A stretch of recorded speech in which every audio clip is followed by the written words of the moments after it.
hekima na kimo, akimpendeza Mungu na mwanadamu. Yesu mfano kwetu sisi, tuige menendo na tabia yake. Hekima ya kimbingu nacho kimo cha Ukristo ni mahitaji ya Mkristo aliye bora, ni mahitaji ya Mkristo aliye bora. Alikuwa katika hekima na kimo, akimpendeza Mungu na mwanadamu. Yesu mfano kwetu sisi, tuige menendo na tabia yake. Hekima ya kimbingu nacho kimo cha Ukristo ni mahitaji ya Mkristo aliye bora, ni mahitaji ya Mkristo aliye bora. Kipi unahitaji kikukamilishe kama si upendo wa Yesu? Zawadi kutoka kwake Mungu, azimia ufalme wake. Yafanye yanayompendeza, yamtukuzayo Muumba wako. Kwa jasiri kamilisha kazi yake, upate uzima. Kipi unahitaji kikukamilishe kama si upendo wa Yesu? Zawadi kutoka kwake Mungu, azimia ufalme wake.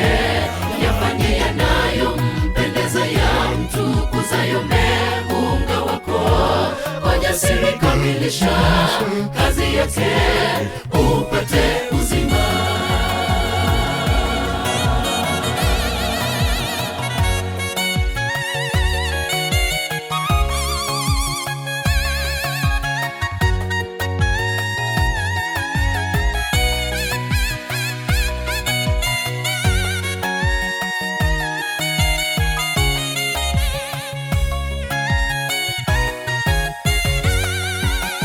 Wanaokuzunguka wahitaji nuru, uwe mwanga kwao, waelekeze mbingu. Uwe mfano bora kwao katika maneno na tabia zako. Hekima ya kimbingu azimia, Mkristo. Tafuta ufalme na mengine yote utazidishiwa. Tafuta ufalme na mengine yote utazidishiwa.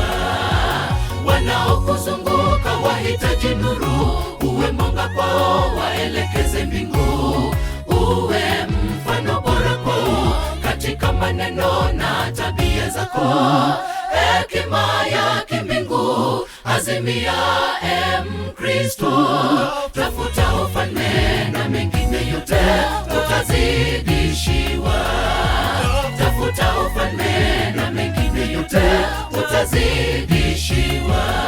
Kipi unahitaji kikukamilishe kama si upendo wa Yesu? Zawadi kutoka kwake Mungu, azimia ufalme wake.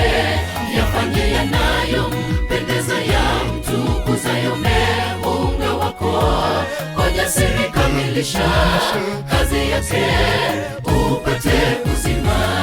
Kipi unahitaji kikukamilishe kama si upendo wa Yesu? Zawadi kutoka kwake Mungu, azimia ufalme wake. Yafanye yanayompendeza, yamtukuzayo Muumba wako. Kwa jasiri kamilisha kazi yake, upate uzima. Kipi unahitaji kikukamilishe kama si upendo wa Yesu? Zawadi kutoka kwake Mungu, azimia ufalme wake. Yafanye yanayompendeza, yamtukuzayo Muumba wako. Kwa jasiri kamilisha kazi yake, upate uzima. Kipi unahitaji kikukamilishe kama si upendo wa Yesu? Zawadi kutoka kwake Mungu, azimia ufalme wake. Yafanye yanayompendeza, yamtukuzayo Muumba wako. Kwa jasiri kamilisha kazi yake,